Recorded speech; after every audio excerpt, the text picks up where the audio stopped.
What's up, YouTube? This is Too Raw for TV. All right, so before I get into this video, I want to give a big shout out to Aram, the brother Aram, for the donation to the channel via the PayPal. And I saw your note. And yeah, the way that I have it constructed with the top 15 for each position equals up to a top 75.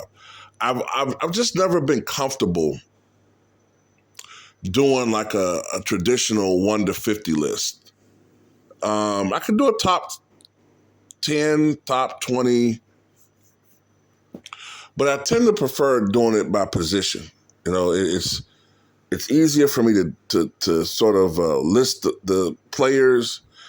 And, you know, after a while, how accurate can it be? Like, I'm just saying, from my perspective, once you get to 47, 48, what's really separating 47 from 48?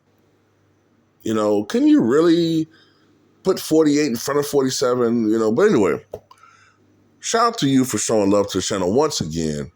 And having some computer issues right now, but I will be working on top 15 all-time for a power forward position very soon.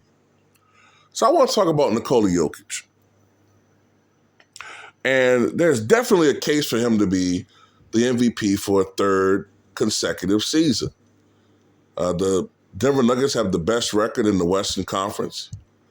Nikola Jokic, last I checked, was averaging a triple-double, which everyone is oohing and ahhing at. But, you know, when Russell Westbrook was doing it, people went out their way to disparage him achieving that. Last I saw, he's shooting 63% from the floor. Last I looked, he was somewhere around 37, 38% from three, and maybe around 83, 84% from the foul line. So he's having a tremendous season. I think 11 plus rebounds a game and 10 assists per contest. So he's doing something we really have never seen, or at least not similar numbers since the days of Wilt Chamberlain, when he was averaging maybe 24 points, 23 rebounds, and maybe 8 assists. So he's putting up numbers that we haven't seen since those days. Now, I've seen some people say they think that he's the greatest center of all time, or the greatest offensive player, or the greatest offensive center.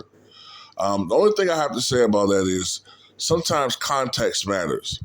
You do have to remember the era that he's doing it in. It's never been easier to score in the history of the NBA. So since it's so much easier to score than, say, it was 20 years ago, you can't compare the numbers from players from 20 years ago to guys playing today. In particular, someone who's a perimeter player like Kobe Bryant. It makes no sense to do so.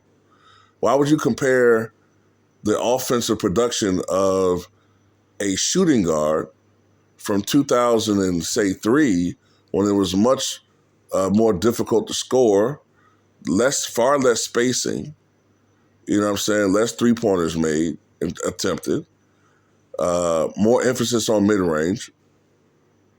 So, you know, it doesn't make sense to, you know, and also, of course, this is before defenses became severely handicapped. You can still be physical. So it's hard to compare a guy like Jokic who, let's be honest, how many of his shots are really seriously contested compared to Kobe, who was routinely being doubled and triple teamed. But I want to make this broader point. The MVP award. Now, if Jokic wins it for a third time, this would make him the only three-time winner not to have at least one championship. I mean, he's already one of only 3 multi-winners of the MVP award not to have a championship. The other 2 being Steve Nash and Karl Malone. And at least Karl Malone went to an NBA Finals twice. So it's very rare for a guy who's been a multi-MVP winner not to at least have a championship. 3, unheard of. So there does need to be some pressure on this guy to win. I'm sorry. That's part of what makes you a all-time so-called great player. If you're the greatest, then part of it has to be you need to win, period. You can't get around that. And then another thing that people keep leaving out, I'm sorry, but the all-time greats, the multiple MVP winners, were not defensive liabilities. They weren't. Kareem Abdul-Jabbar was not a defensive liability. Bill Russell damn sure wasn't a defensive liability, nor was Wilt Chamberlain, nor was Michael Jordan, nor was Moses Malone. Larry Bird wasn't a great one-on-one defender, but he was a hell of a help defender. Magic started off as a bad defender, or I won't say bad. Magic started off as a below average defender, but at least became an average defender by the mid to late 80s. Average. Jokic arguably is a bad defender. He's not a good shot blocker. He's not good at contesting shots at the rim. He's relatively slow-footed. That matters. Defense matters. I think it's a reason why Dominique Wilkins never won the MVP award.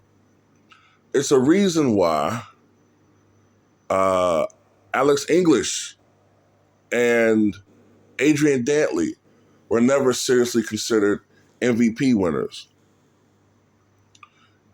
Defense, at one point in time, mattered just as much as offense.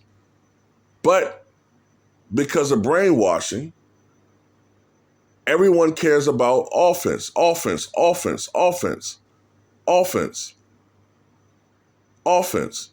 But when you really look at it, how many times do teams who score a lot of points but don't play defense win championships?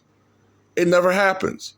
How many teams that are number one in defense but are at least decent offensively win championships? It happens. Arguably, defense is more important.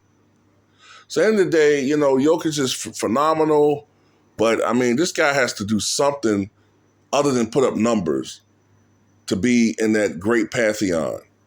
And when he does start winning, then someone like me will shut up. But anyway, that's all I got to say in this video, man. Tell me what you guys think.